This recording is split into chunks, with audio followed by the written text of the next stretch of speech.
Hello, this is going to be a quick discussion about a motion in limine, L-I-M-I-N-E.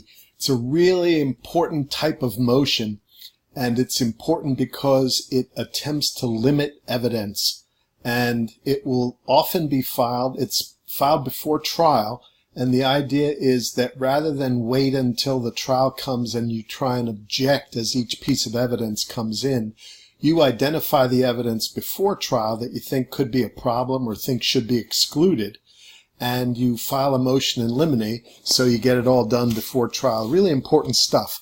One of the other things they do, and this gets us a little bit ahead of ourselves, is that you also try and limit anything that the other side has not given you.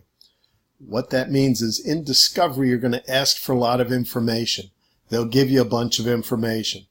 Once you get that information, oftentimes people will file a motion in limine and say, this is what I've received. They cannot introduce any evidence other than this.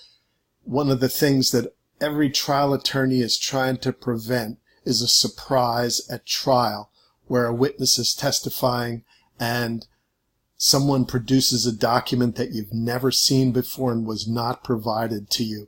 So what this does is give you protection from that. So if you scroll through it real quick, you'll see it basically recites the facts of the complaint in this particular case. I'll tell you a little bit about it in the introduction for this week. And basically it just tracks the pleadings as they've happened, and they address a couple of items with respect to claiming they're not relevant. And then they ask for the preclusion is another phrase that's used, preclusion of evidence for things that were not provided to you.